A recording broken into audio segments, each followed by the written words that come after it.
주일을 맞이해서 새로운 마음으로 하나님의 영이 충만하신 우리 사랑하는 성도님들 다 되시기를 간절히 축원을 드립니다. 오늘 특별히 우리 스테반 집사님 또 이렇게 함께 우리 한수인 집사님 다시 예배드리게 돼서 너무나 감사드립니다. 우리 주님의 사랑으로 환영합니다. 할렐루야.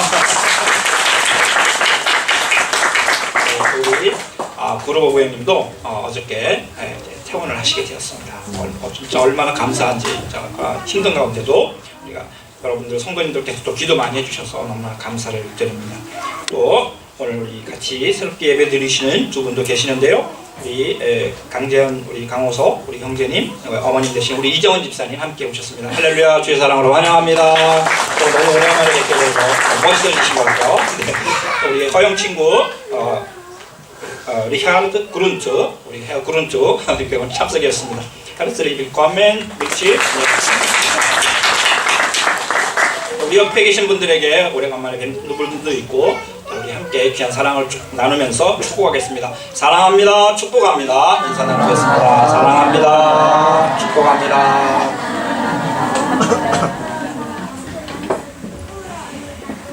네, 저는 오늘 본 말씀 받들어서 감사와 기억이라는 제목으로 함께 은혜를 나누고자 합니다. 이제 갑자기 날씨가 쌀쌀해진 것 같습니다. 그러나 아직도 우리는 여름입니다. 네, 천문학적으로 그렇습니다. 네, 보통 6월, 7월, 8월이 이제 여름이라고 우리가 산술적으로 얘기를 하는데 천문학적으로는 이제 6월 21일부터 9월 23일까지가 여름에 속한다고 합니다. 그러니까 아직 조금 더 여름을 즐기시길 바랍니다. 네.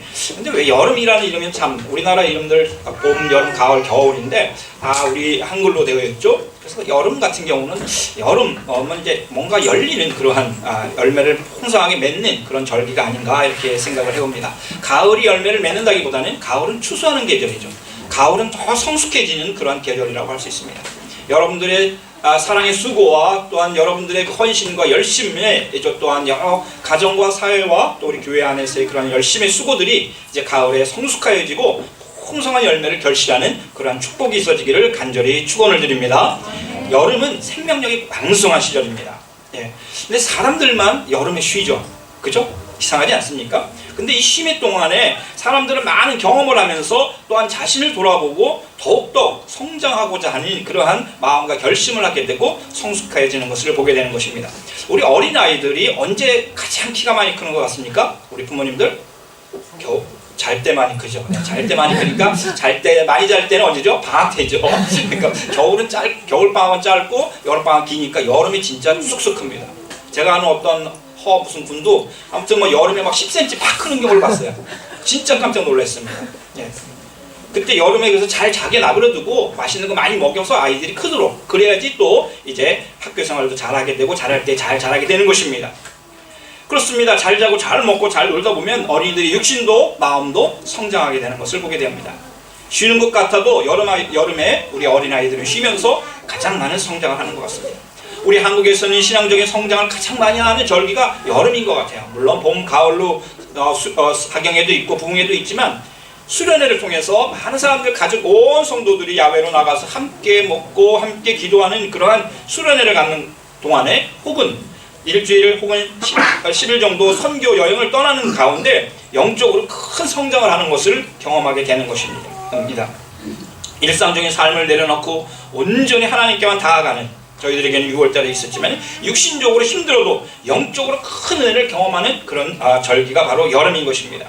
우리 독일에서는 이 시간이 좀 비어있는 것이 좀 굉장히 아쉽습니다.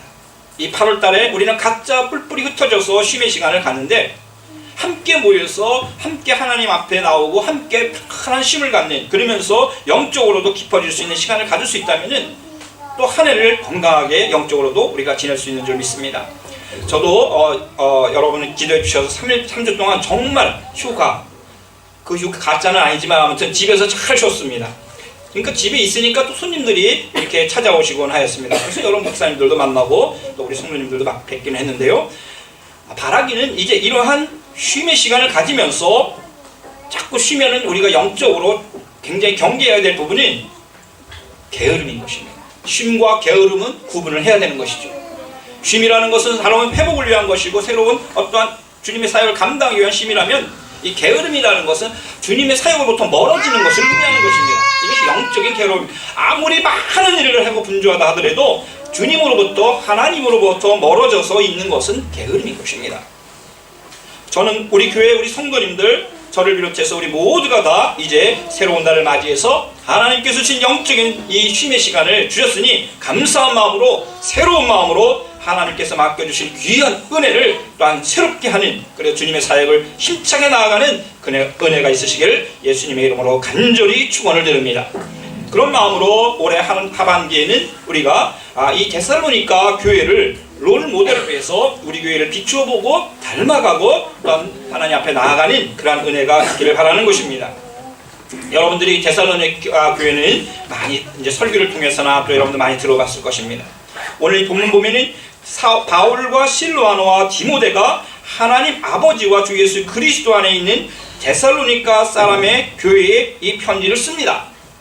지금 이 편지를 쓰는 사람은 바울이 물론 쓰지만 바울과 실로아노와 디모데가 편지를 쓰고 있습니다. 사실 이 디모데 교회는 바로 이 세 분에 의해서 세워진 교회라고 할 수가 있는 것입니다. 신약 성경에 나오는 모든 교회들은 이 지역 이름을 따라서 그 이름을 불렀습니다. 고린도의 고린도 교회, 빌립보 교회, 갈라디아 교회 이렇게 지역 이름을 불렀습니다. 그래서 데살로니가라고 하는 이 지역에 있는 세워진 교회를 데살로니가 교회라고 이름을 지었던 것입니다. 우리 교회처럼 뉴른베르크 에어랑겐 한인교회 이런 식으로 이름을 지었던 것이죠. 사실 초대교회에는 어떤 건물이 교회라고 하지는 않았습니다. 교회 건물이라는 건 존재하지 않았습니다. 초대교회들은 모두 공동체의 그런 게마인데의 의미를 가지고 있었습니다. 그래서 일반적인 가정에서 예배를 드리는 경우가 굉장히 많았고요. 또 회당에서 예배를 모이기도 했고 이렇게 했습니다. 그런데 가장 중요한 것은 하나의 성도들의 모임이라고 하는 이 에클레시아라고 하는 그 의미가 바로 이 초대교회 성도들에게는 강했던 것입니다. 건물은 나중에 이제 그 박해가 끝나고 300년 이후에나 이제 큰 교회들이 이제 세워졌던 것이죠.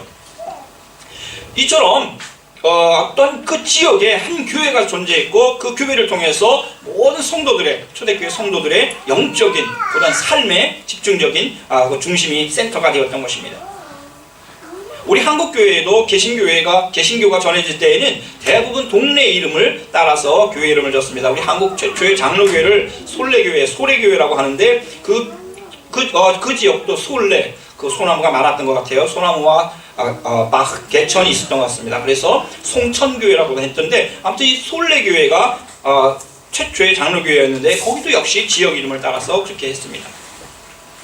우리 독일 교회들은 지역보다는 성경에 나오는 인물들 혹은 성인들 또한 존경할 만한 교회사에 나오는 인물들의 이름을 따라서 그 교회 이름을 짓는 것을 볼 수 있습니다. 우리 부르교회라고 하지만 사실은 상트 페트루스 und 상트 파울루스 키르케죠. 이처럼 우리 교회 이름은 아무튼 그렇지만 이 데살로니가라고 하는 이 지역은 이제 기원전 그러니까 BC 315년에 마케도니아 왕에 의해서 세워진 도시였습니다. 지금 로마에 의해서 세워진 것이 아니라 마케도니아 왕이 세운 지역이었습니다. 그런 작은 도시였지만 또 이게 점점 이제 성장했던 그런 도시가 되었는데요. 이 데살로니가라는 이름은 또한 알렉산더의 그 여왕, 알렉산더 대왕의 여왕의 이름을 따서 지은 지역 이름이라고 합니다. 이제 우리가 한번 여러분들이 지도를 보시면은 여기가 이제 마케도니아죠. 지금 그리스가 있고 아테네가 여기 있습니다. 지금 우리는 이제 여기를 많이 이제 이쪽 지금 지역은 이렇게 돼 있겠죠, 그죠? 네, 이렇게 그리스 지역이 이렇게 돼서 마케도니아가 이 지역에 이렇게 있습니다. 또 옛날에는 그러니까 지금 여기 데살로니가가 여기 있습니다. 빌립보가 여기 있고요. 터키 지역입니다. 그래서 이제 이쪽에서 빌립보에서 이렇게 와서 데살로니가에 와서 바울이 데살로니가 교회를 개척을 했는데. 바울이 그 당시에는 거기가 마케도니아 지역이었습니다. 지금 그리스 지역이지만 그래서 그리스라고 했을 때 이 아테네와 이 아게아 이 지역과 또 이제 마케도니아 두 지역으로 이제 나눠지는 것을 보게 되는 것입니다. 아무튼 이 데살로니가는 알렉산더 대왕의 여동생 이름을 따서 이제 이 이름을 지었습니다. 새로운 도시답게 빨리 성장했고. 바울이 복음을 간 AD 50년경에는 이 마케도니아의 중심 지역이 되었던 것입니다. 지금 이제 마케도니아가 지금 옛날 이 지역이죠. 여기 이제 이 데살로니가 여기에 있는데 지금은 이제 마케도니아의 수도가 이제 이 여기죠. 아무튼 근데 이 마케도니아 사실 바울은 우리 사도행전 16장 17장에 의하면 이 빌립보에 복음을 전하러 갔습니다. 그래서 여기서 루디아라고 하는 한 여인을 자주 장사하시는 그 여사 CEO를 만나가지고 빌립보 교회를 세우게 되고, 근데 여기에서 또 이제 박해가 일어나서 이쪽으로 이주를 하게 되었던 것입니다. 사실 처음부터 또 이 마케도니아 지역으로 바울은 가기를 원치를 않았습니다. 사도행전 16장 6절 10절 말씀 보면 이런 말씀이 나옵니다. 성령이 아시아에게 말씀을 전하지 못하게 하시거늘. 다시 말해서 아시아라는 것은 지금 터키 지역을 말하는 것입니다. 아까도 터키 지역, 이쪽 지역을 말하는 것인데 바울은 이쪽으로 넘어올 생각이 없었습니다. 단지 이 광활한 이쪽에서 계속 복음을 전하고 이 북쪽으로 올라가서 무시아와 비두니아에 복음을 전하기로 했던 것이죠. 그들이 부르기아와 갈라디아 땅으로 다녀가 다 이 터키 지역에, 지금 말하면 그때는 터키라는 지역은 없었지만 그 지역에 북쪽으로 다녀가서 무시아 앞에 이르러 비두니아로 가고자 애를 썼지만 성령이 못 가게 하셨다는 것입니다. 예수의 영이 허락하지 아니하시는지라 무시아를 지나 드로아로 내려갔는데, 그래서 이제 사실은 이쪽으로 올라가려고 했는데 이쪽으로 성령께서, 예수의 영이신 성령께서 트로이, 지금의 트로이죠, 드로아로 인도를 하셨다는 것입니다. 글로 내려가게 하시고 밤의 환상이 바울에게 보였는데 마케도니아 사람 하나가 서서 그들에게 청하있는 것입니다. 꿈을 꾸듯이 환상을 보게 되었는데 이제 이 트로이에 의해서 꿈을 꾸는 것입니다. 환상을 보는 것입니다. 마케도니아로 건너와서 우리를 도우라 하거늘, 바울이 그런 환상을 보고 그런 음성을 듣고 그런 꿈을 꿨기 때문에 이제 너무나 놀랐습니다. 그래서 바울이 환상을 보고 이것은 예수의 영 성령이 주신 것이라고 생각을 하고 그들이 이제 바울이 이제 마케도니아로 떠나기로 힘을 쓰고, 이는 하나님이 저들에게 복음을 전하라고 우리를 부르신 줄로 인정함이니라. 그렇습니다. 하나님의 사람은 자기의 이해에서 움직이는 것이 아니라 자기의 의지가 있죠. 뜻이 있죠. 계획이 있죠. 그러나 그것은 하나님의 계획 아래에 있는 것입니다. 하나님의 뜻에 복종해야 하는 것입니다. 그렇지 않고 내 뜻대로 하게 되면 하나님의 뜻은 저리 멀리 가 있으면 그 사람은 실패할 수밖에 없는 것입니다. 바로 우리 교회도 마찬가지인 것입니다. 사람의 생각과 사람의 뜻과 사람의 보이는 모습이 아니라 하나님의 거룩한 계획과 주권과 하나님의 이끌을 받는 우리 교회가 되어야 할 줄 믿습니다. 바로 이런 꿈을 꾸고 기도하고 간절한 마음을 가지고 있었을 때에 이제 바울은 마케도니아, 그리고 마케도니아 중심도 졌던 데살로니가까지 갈 수 있었던 것입니다. 먼저 빌립보에 가 있다가 이제 루디아를 만나게 되는 것이죠. 사실 이 시기가 이제 49년 50년경이었었는데, 아무튼 빌립보를 지나서 데살로니가로 갔었을 때, 데살로니가에는 지금 데살로니키라고 하죠. 우리가 조만간에 한번 갈 수 있기를 소원합니다. 데살로니키로 가가지고 쭉 아테네까지 우리가 성지순례를 할 수 있다면 굉장히 뜻깊은 그런 여행이 될 수 있을 것이에요. 아무튼 데살로니가에는 이 바울은 항상 베이스 캠프를 어디에다 뒀냐면은 회당에다 뒀습니다. 우리 한국 교회가 전 세계 어디 가는 곳이 세워지는 것처럼 유대인들은 가는 곳마다 이 회당을 세웠습니다. 이 회당에서 복음을 전했던 것이죠. 이 시나고그에서 복음을 전했는데 바로 거기에서 다른 걸 전하지 않았습니다. 예수 그리스도의 십자가, 또한 부활, 재림, 그것을 통한 하나님의 구원에 대해서 강력하게 설명했던 것이죠. 구약에 아주 익숙해 있던, 구약에 대해서는 거의 외우다시피 하는 유대인들에게 바로 그 구약의 말씀을 성취하신 분이 우리 주 예수 그리스도라는 것을 아주 간절하게 전했을 때에 많은 사람들이, 이제 유대인 가운데서도 거듭나는 사람들이 있었고, 또 한 그룹에서는 무슨 얘기하는 거야? 지난번에 죽었던 그 예수를 메시아라고 하니 저 사람도 죽여야 되겠다고 해서 바울에게도 핍박을 가했던 것입니다.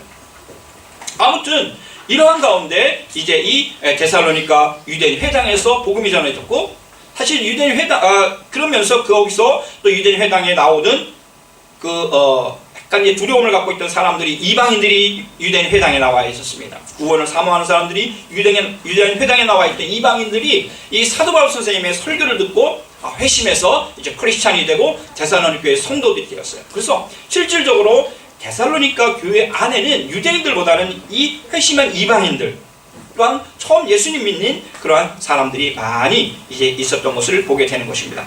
그 데살로니가 교회를 한번 이제 사도 바울 선생님이 이제 나중에 지도가 또 이제 안 보이지만 아무튼 상상을 하세요. 여기에서 쭉 내려오면은 여기에 고린도가 있지 않습니까? 예, 여기에서 한 500km 정도 넘어요.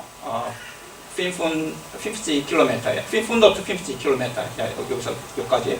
그래서 우리가 성지순례를 하면 여기서부터 쫙 이렇게 내려오면 좋죠. 쫙 이렇게. 아무튼 이 고린도 교회에 와서 또 내려와가지고 또 복음을 전하는 가운데 고린도 교회를 세우고 1년 6개월 동안 머물면서 데살로니가 교회가 자꾸 생각이 나는 거예요. 여러분 휴가할 때 교회 생각났습니까? 많이 나죠? 네, 저도 집에서 있으니까 교회와 성도들 생각이 너무 많이 나더라고요. 차라리 교회 나오는 게 낫겠더라고요. 차라리 너무 생각이 많이 나니까 예, 몸은 집에 있어도 생각이 많이 나. 어떻게들 다 지내실까, 별일 없으실까 하는 생각이 많이 났습니다. 아무튼 멀리 떨어지 오히려 데살로니가 교회를 생각하게 되고 너무너무 한번 가보고 싶었습니다. 그런데 이제 우리 다른 성경 말씀 보면 사탄이 방해하였다는 것은 유대인들 가운데 바울이 오는 것을 싫어하고 또 못 가게 하는 그런 경우도 있었던 것이죠. 아무튼 그래서 디모데를 보내서 데살로니가 교회의 상황을 알게 하고 말씀의 씨앗이 뿌려졌는데 이제 잘 싹이 나고 또한 잘 자라나서 많은 열매를 맺고 있는 날을 보고 싶어 했었습니다. 그래서 바울과 실로아노와 디모데가 다시 하나님 아버지와 주 예수 그리스도가 있는 데살로니가 사람의 교회에 이 편지를 씁니다 하고 고린도에서 50년의 데살로니가 교회 성도들에게 편지를 쓴 것입니다. 그러므로 이 데살로니가 전서는 문학적으로 어떤 재미있는 소설이나 시나 희곡이나 어떤 영화 대본이 아닌 것입니다. 그리고 어떤 소소한 감동을 기록한 수필이 아닌 것이에요. 기행문도 아닙니다. 데살로니가 전서는 편지입니다. 편지는 아주 사실적인 것에 근거해서 어떤 분명한 목적을 가지고 기록한 글이 편지인 것이죠. 그냥 안부 인사 정도 적는 거는 이제 여행 갔다가 잠깐에 보내지만 긴 편지를 쓸 때에는 어떤 문제가 있다든지 어떤 소원이 있다든지 어떤 간절한 미래에 대한 계획이 있다든지 할 때 쓰는 것입니다. 그리고 당대 편지를 쓴다는 것이 이렇게 쉬운 일이 아니었습니다. 파피루스, 지금은 뭐 종이가 너무 많아가지고 어쩔 줄 모르지만 그때는 종이 하나 만드는 것이 굉장한 큰 공정에 들어가는 거예요. 뭐 갈대잎을 꺾어다가 말려가지고 그것을 잘게 쓸어가지고 또 그것을 악으로 풀을 매겨가지고 또 말려가지고 또 눌러가지고 하나의 종이가 만들어지기 때문에 그 종이 하나가 너무너무 귀했어요. 파피루스라는 것이죠. 아니면은 양을 잡아서 그 가죽을 말려가지고 그것을 또 잘 다듬어서 거기다 글을 쓸 수 있도록 먹으로 또 글을 쓸 수 있도록 이렇게 했던 것이 다 귀중한 것이었습니다. 그렇기 때문에 꼭 필요한 중요한 내용만을 써서 보내는 것이 편지였습니다. 지금 여러분들이 보내는 카톡하고는 틀리죠? 카톡 하면서 그렇게 짧게 오는 문자하고는 완전히 틀렸던 것입니다. 신속성은 있지만 그 긴 내용을 통해서 데살로니가 교회의 성판과 또한 사도 바울 선생님의 간절한 마음, 하나님의 뜻을 담아서 보냈던 것입니다. 바울은 정말 이 영으로 편지를 써서 마음에 그들에게 보냈던 것이죠. 신약 성경에 나오는 13통의 편지 가운데 제일 먼저 쓴 편지가 바로 기원전 59년에 바울이 고린도로 가자마자 데살로니가 교회의 편지인 것입니다. 신약 성경에서 제일 먼저 기록된 바로 편지가 마태복음이 아니라 바로 데살로니가 전서였던 것이죠. 그러면서 이 사도 바울 선생님은 바로 그들을 어떻게 얘기하냐면은 하나님과 예수 그리스도가 있는 너희들에게 은혜와 평화가 있기를 빕니다. 이렇게 이제 말씀하고 있습니다. 은혜와 평화를 빌어주는 것입니다. 하나님과 그리스도 안에 있는 여러분들에게 굉장히 중요한 말씀입니다. 그 안에 있는 은혜와 평화를 가지고 기원을 하는 것이죠. 은혜란 무엇입니까? 하나님이 주시는 모든 사랑과 축복의 시작은 바로 이 은혜에서부터 시작하는 것입니다. 은혜는 사실 우리 모든 신앙의 알파와 오메가라고 할 수 있습니다. 하나님의 은혜 중에 은혜는 바로 예수 그리스도의 십자가의 사랑인 것이죠. 우리를 구원해 주신 거에서 우리가 뭐 조금이라도 한 것이 있다면 그 하나님의 은혜가 아닐 것입니다. 나의 공로가 들어가 있었을 것입니다. 그러나 바로 내가 예수 그리스도를 나의 주님으로 영접하고 내가 지금 죽어도 하나님 나라에 갈 수 있다니 구원의 놀라운 은혜를 주셨다면 그 사람은 하나님의 은혜를 받은 사람입니다.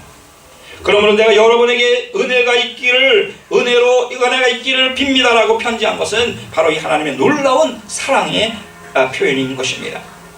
그러므로 이 은혜는 하나님의 모든 축복의 시작이며 이 은혜로 우리는 구원을 얻고 우리들은 완전한 하나님의 새로운 존재로 새로운 피조물로 하나님의 나라 축복의 나라로 들어가게 되는 것이고, 또 지금 이 살고 있는 이 존재도 우리가 하나님의 은혜라는 것, 그 다른 것 아닌 것입니다. 평화는 무엇입니까? 평화는 하나님과의 온전한 회복된 우리들의 실제 삶을 말하는 것입니다. 하나님과 온전한 회복된 그 관계, 또한 그런 실제를 위르클리카이트를 바로 이 평화라는 샬롬이라고 하는 이 에이레네라고 하는 말로 우리가 표현할 수가 있는 것입니다. 하나님의 은혜로 십자가의 사랑을 통하여 구원받은 우리의 영적인 우리의 삶, 바로 그 상태가 평화요, 샬롬이요, 화평이요, 화목이요, 화해의 관계인 것입니다. 그러므로 사도 바울 선생님이 바로 이 카리스와 에이렌의 은혜와 평화가 여러분의 있기를 빕니다 했었을 때에는 놀라운 하나님의 구원의 그 사랑이 가득 담긴 간절한 그러한 인사의 내용이라고 할 수가 있는 것입니다.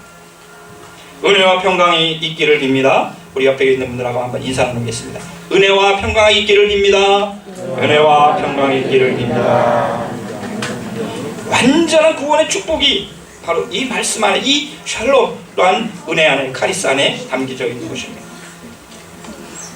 이제 사도 바울 선생님이 이렇게 인사하면서 데살로니가 교회를 생각하면서 뭐를 하냐면 감사를 드리고 있습니다. 하나님께 감사를 드립니다.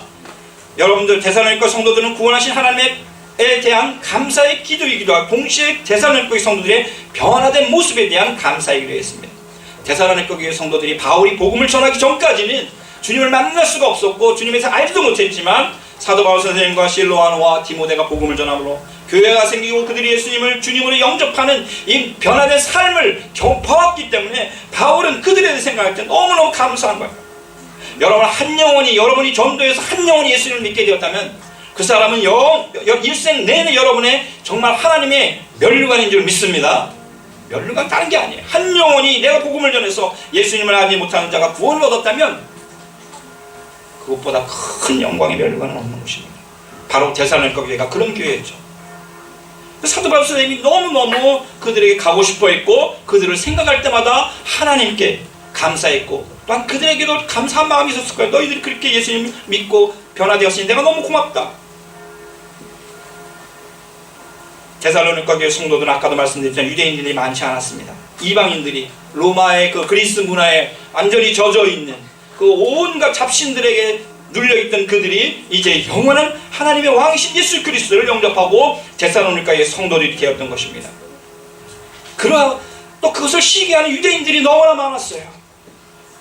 그리고 그리스 로마 문화로부터 벗어나와서 우리 예수님을 영접하고 믿게 된다는 것은 그렇게 쉬운 일이 아니었던 것입니다. 박해가 있었습니다. 어려움이 있었습니다. 여러분들 아시죠? 황제들이 300년 동안 10명의 황제들이 정말 크리스찬들을 엄청나게 핍박을 했습니다. 네. 카타콤도 한번 꼭 가보시기 바랍니다. 정말 수많은 무덤들로 이루어진, 크리스찬들이 땅을 파고 예수님의 신앙을 지키기 위해서 땅을 파고 들어가서 정말 수십 킬로미터를 만들어 놓은 그곳에, 또 그곳에서 죽을 수밖에 없었던 그 무덤이 카타콤보였던 것이죠. 바울은 이러한 상황 속에서 예수님을 믿는 그들에게 감사의 기도를, 또한 감사를 그들에게 드릴 수밖에 없었던 것입니다. 하나님께 감사를 드렸습니다. 바울은 여러 교회들에게 편지를 쓸 때 대부분 감사의 내용을 서두했습니다.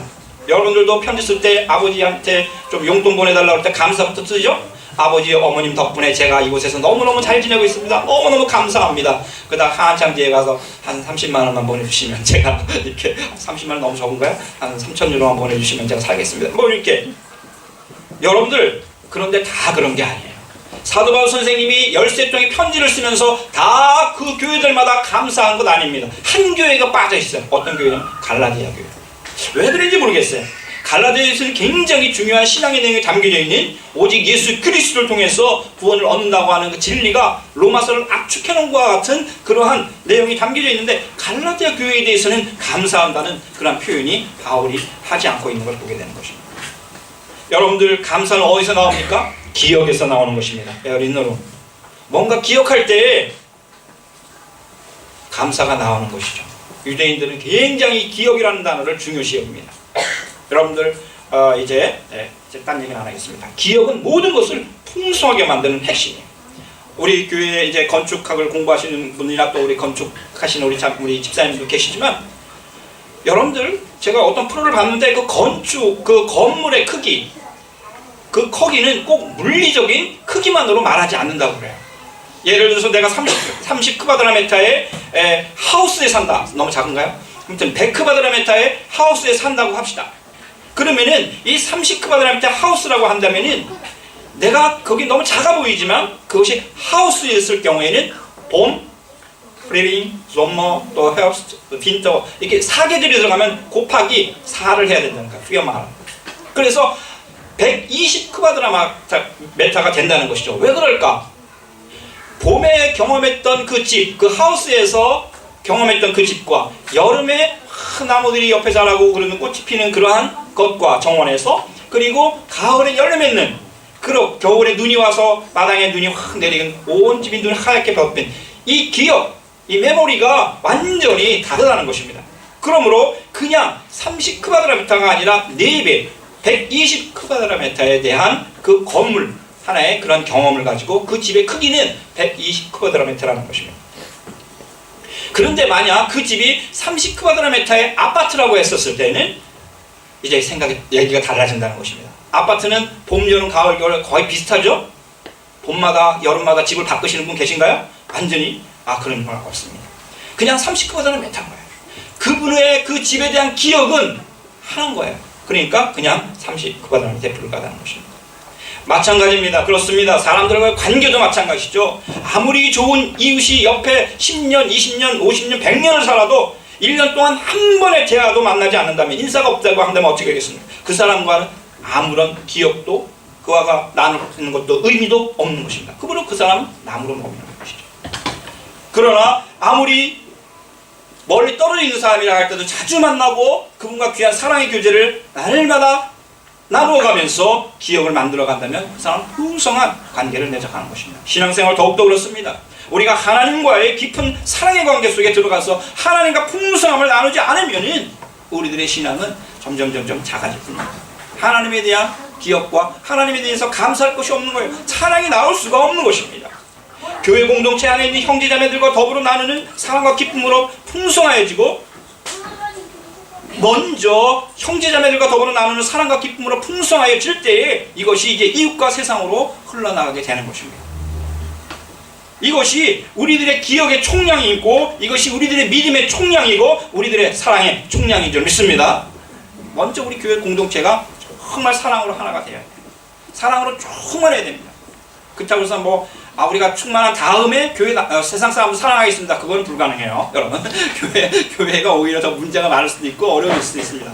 그렇기 때문에 사랑을 나누되 또 어렵고 힘든 분들이 있으면 그것도 품고 가면서 언젠가 해결될 것을 보면서 나아가는 것이, 그러면서 동시에 이웃들에게 사랑이. 근데 가장 중요한 것은 하나님에 대한 풍성한 기억이 먼저여야 되는 것입니다. 그러므로 우리가 말씀을 읽고 묵상하고 암송하고 기도하고 성경 공부하고 그것을 나의 모든 밑그림으로 그려놓은 다음에 그 안에서 나오는 사랑의 놀라운 은혜들을 가지고 세상으로 나아가는 것입니다. 기억, 하나님에 대한 기억이 먼저요. 또 우리 형제자매들과 나오는 이 기억이 먼저요. 그러므로 우리는 이 교회는 하나님 또한 형제자매의 사랑을 풍성하게 하는 그러한 공동체라고 할 수 있는 것입니다. 데살로니가 교회 성도들에 대한 좋은 기억들이 너무 많았어요.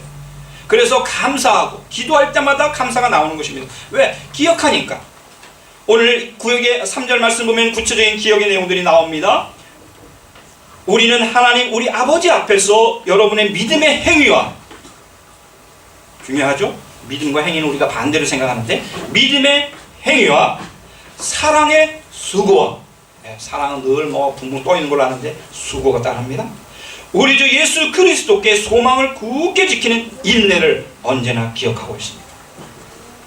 다시 오실 예수 그리스도에 대한 재림에 대한 그 굳은 소망을 가지고 지금 고난이 따르고 어려운 일이 있어도 인내를 가지고 그 믿음을, 그 사랑을 지키고 이어가고 있다는 것입니다. 그걸 내가 너희들에게 기억한다.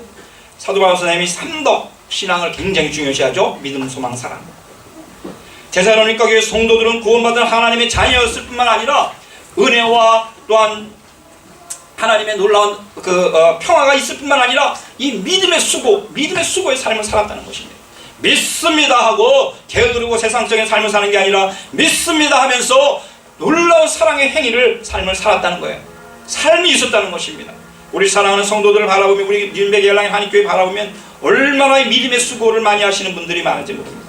믿음의 삶을 살아가고 있는 분들이 많은지 모릅니다. 사랑으로 또한 수고했고 사랑으로 수고한 것을 보게 되는 것입니다. 믿음의 행위 또한 사랑의 수고, 여러분들의 그 작은 하나의 수고가 정말 모여서 큰 하나님 앞에서의 수고가 되어서 그 겉으로 드러나는 그 열매는 풍성한 사랑인 줄 믿습니다. 바로 우리가 이 수고를 헛되지 않는다는 것을 꼭 기억하시길 바랍니다. 주님을 바라며 묵상하고 주님의 인내를, 주님의 재림을 인내로 또한 기다리는 가운데 또한 우리는 소망이 있는 것입니다. 우리는 소망이라는 것은 미래에 다가올 그 소망이겠죠. 그러나 그 소망은 이미 다 성취된 소망입니다. 이제 그것을 이루어가는 그런 인내심만이 우리들에게 이제 필요한 것이죠. 이 삼덕의 신앙을 하나님 앞에서 그렇게 하였다고 말씀하고 있습니다. 하나님 앞에서 곧 코람데오, 하나님의 신앙은 바로 사람들 앞에서가 아니라 하나님 앞에서 하는 것인 줄 믿습니다. 모든 것은 다 사람들과의 관계 속에서 하는 것이죠. 사람들의 눈이 있습니다. 그래서 우리가 늘 그것을 의식하게 되고, 어쩔 때는 그것은 너무 의식하다 보면은 내가 뭘 하는지 모를 때도 있습니다. 그러나 가장 중요한 것은 하나님 앞에서 하는 것입니다. 하나님 앞에서 하는 것입니다. 사랑하는 성도 여러분, 지금 우리들의 신앙의 모습은 어떠한가요? 믿음의 삶을 살고 계신가요? 믿음의 행위를 또한 보여주고 계신가요? 사랑으로 수고하고 있나요? 주님의 오심을 날마다 기다리며 소망의 삶을 하나님 앞에서 살고 있습니다. 하나님 앞에 살고 있다면 우리들은 놀란 하나님의 말씀과 축복의 음성을 듣게 되는 것입니다. 오늘 데살로니가 교회 성도들을 향해서 사도 바울 선생님 이렇게 말씀합니다. 하나님의 사랑을 받은 형제자매 여러분, 하나님의 사랑을 받은 형제자매 여러분, 우리는 하나님께서 여러분을 선택하여 주셨음을 알고 있습니다.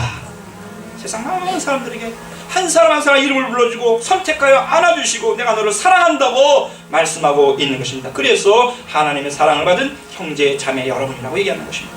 이제 여름이 지나가고 가을을 기다린 이 절기에 하나님께서 택하여 자녀되게 해주신 우리 사랑하는 모든 우리 성도님들 위해 하나님의 은혜와 평강이 넘치기를 기원드리고, 믿음의 행위와 사랑의 수고와 소망의 인내가 하나님께 기억되어 하나님의 축복이 되는 풍성한 열매가 맺으시는 우리 사랑하는 선택받은 하나님의 자녀들이 되시기를 예수님의 이름으로 간절히 축원을 드립니다. 아멘.